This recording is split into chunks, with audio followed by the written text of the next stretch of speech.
안녕하세요, 뉴스반장입니다. 다시 활기찬 한 주가 시작됐습니다. 이제 2022년도도 얼마 남지 않았는데요. 다가오는 크리스마스 연말연시, 다사다난했던 한 해를 되돌아보게 합니다. 어김없이 올해도 대한민국은 말 그대로 격동에 파란만장한 한 해였는데요. 특히 정치권은 더 그랬습니다. 물론 내년 대선을 앞두고 차기 정권을 차지하기 위한 경쟁이 시작된 건데요. 하지만 이번 대선은 좀 특이했습니다. 아무런 준비도 안 된 인물이 등장해 종횡무진 헛소리와 망언을 쏟아내고 있는데도 불구하고 연일 차기 대선 지지율 1위를 유지하는 기염을 토하고 있는데요. 아무리 생각해도 이해가 잘 되지 않습니다. 그런가 하면 이 인물의 배우자의 과거가 드러나며 각종 범죄 혐의와 의혹들이 수십 개가 쏟아져 나오고 있는데도 어떠한 해명도 없이 항구만 하고 있는데요. 이번 대선은 범죄와의 전쟁이라고 해도 과언이 아닐 정도입니다. 어쩌다가 대한민국 대선이 이 모양 이 꼬라지가 되고 말았는지 한숨이 나오는데요. 그래도 후보다운 후보, 적어도 범죄 의혹이 없는 후보가 출마했던 대선판이 엉망진창이 되어버렸습니다. 이쯤 되면 개나 소나 다 대통령을 하겠다고 설쳐댈 판인데요. 국민의 눈높이를 하향 평준화하는 데는 성공한 거죠. 이젠 작은 범죄도 범죄도 아닙니다. 이게 윤석열 효과이며 김건희 최은순 효과인 거죠. 신분을 세탁하려 이름을 개명하고 얼굴을 뜯어고치는 설정은 영화에서만 일어나는 일이 아니었습니다. 학력 위조도, 논문 표절도, 주가 조작도, 통장 잔고 위조도 그들에게는 아무렇지도 않게 저지를 수 있는 흔하디 흔한 장난 정도였던 거죠. 박근혜 최순실 국정농단 사건을 뛰어넘는 전대미문의 범죄자 가족의 대통령 되기 시도인데요. 이걸 또 정권을 잡으려는 국힘당이라는 정당이 거들고 있는 거죠. 윤석열과 국힘당은 서로의 이해가 절묘하게 맞아떨어집니다.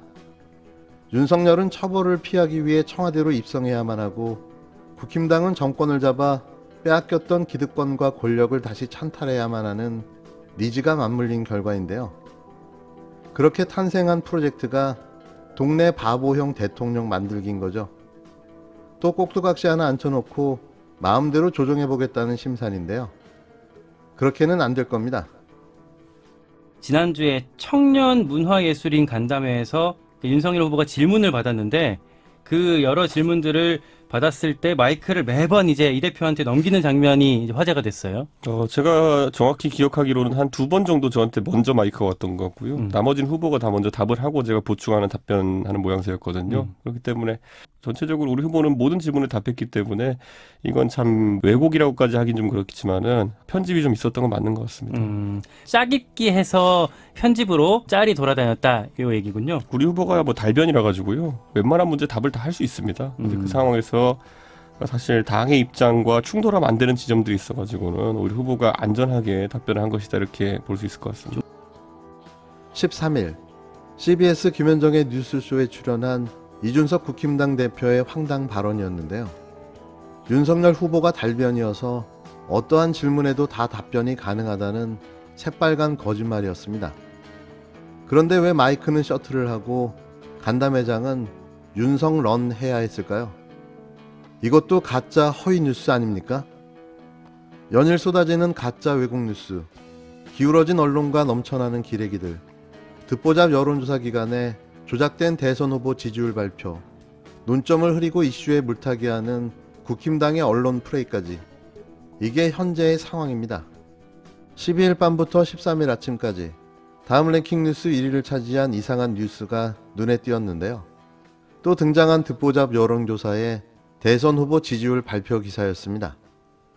이 기사는 보수 매체 뉴델리의 의뢰로 피플네트워크, PNR 리서치라는 여론조사 기관이 조사해 발표한 여론조사 결과였는데요.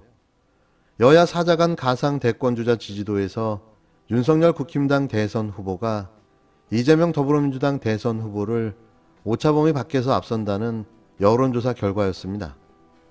이 여론조사는 지난 10일에서 11일 실시한 차기 대통령 선거 후보 지지도 조사 결과 윤 후보 47.9%, 이 후보 37.5%로 집계됐다는 내용이었는데요. 앞선 조사보다 윤 후보는 7.3%포인트 올랐지만 이 후보는 1%포인트 떨어지면서 양 후보 간 격차는 10.4%포인트로 늘어났다는 겁니다.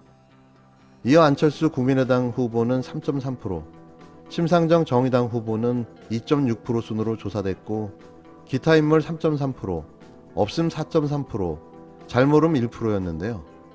지지의사와 관계없이 누가 다음 대통령으로 당선될 가능성이 가장 높냐는 물음에는 윤 후보 52.2%, 이 후보는 40.6%, 안 후보는 1.3%, 심 후보는 0.9%로 집계됐습니다. 이번 조사는 전국 만 18세 이상 남녀 1002명을 대상으로 무선 90%, 유선 10%, 이미전화 걸기 RDD 자동응답 전화조사로 실시됐으며 응답률은 6.7%, 표본오차 95% 신뢰 수준의 플러스 마이너스 3.1%포인트인데요. 여기서 중요한 건 응답률이 6.7%인 거죠.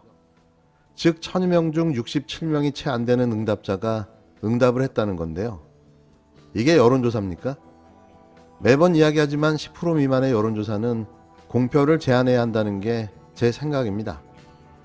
그렇다면 피플네트워크, P&R 리서치는 어떤 여론조사 기관일까요? 여론조사 업체 P&R 리서치는 지난 2021년 4월부터 머니투데이와 미래한국연구소의 의뢰에 따라 매주 일요일에 제20대 대통령 선거의 지지 후보와 지지정당 및 국정평가에 관한 여론조사를 한 결과를 발표하고 있었는데요. 그런데 돌연 7월 11일부터 느닷없이 발표가 되지 않았습니다. P&R 리서치 측에서는 발주처의 요청으로 여론조사가 중단됐고 별다른 이유에 대해서는 설명하지 않았는데요. 하지만 내용을 확인해 본 결과 7월 4일 여론조사 결과가 문제가 돼 많은 국민들의 항의로 여론조사가 중단되는 초유의 사태가 발생한 겁니다. 당시 윤석열 후보의 장모가 실형을 선고받고 법정 구속이 되는 상황이 터졌음에도 적합도 조사에서 윤 후보가 그전 주보다 지지율이 올라간 36.1%로 1위를 기록했고 가상 양자 대결에선 이재명 후보를 상대로 49.8%대 41.8%로 우세를 차지한 것으로 나왔는데요. 이에 여당 지지자들이 일제히 발주처와 조사업체에 항의를 쏟아부었고 발주처에서 이에 굴복했다는 내용이었습니다. 이래서 신뢰가 안 가는 거죠. 더 이상한 점은 이 여론조사를 의뢰한 미래한국연구소라는 곳인데요. 이곳은 자유한국당 부대변인을 지낸 김태열 씨가 대표로 있는 정치연구기관입니다. 이러다 보니 여론조사 결과를 신뢰할 수가 없는 거죠. 그래서 알아서 걸러야 한다는 이야기입니다. 모든 정치인은 공과가 병존합니다. 전두환도 공과가 병존합니다.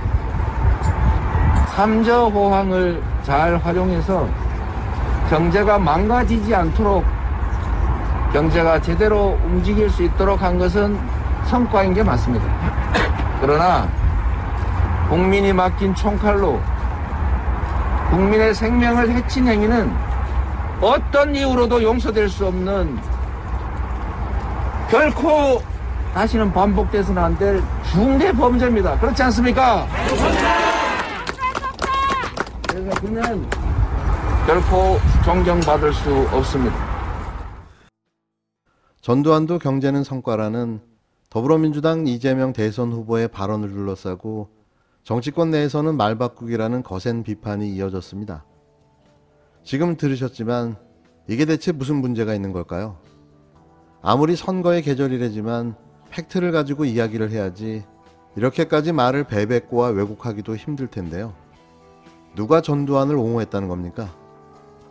민주당 이재명 후보는 사흘째 대구 경북 지역 곳곳을 돌며 자신이 경제를 살릴 유능한 후보라며 지지를 호소했습니다. 전두환 씨의 경제 성과를 인정해야 한다는 11일 이후 발언을 두고는 논란이 이어졌는데요. 영주의 교회에서 아침 예배를 보는 것으로 대구 경북 사흘째 일정을 시작한 민주당 이재명 후보는 가는 곳마다 자신의 뿌리는 TK라고 강조했습니다. 지역 경제를 되살릴 유능한 후보임을 내세웠고 정권교체 여론이 강한 곳임을 의식한 듯 대선이 누군가를 심판하고 보복하기 위한 것이 아니라고 강조했는데요. 또 당이 아닌 사람을 선택해달라고 호소하기도 했습니다.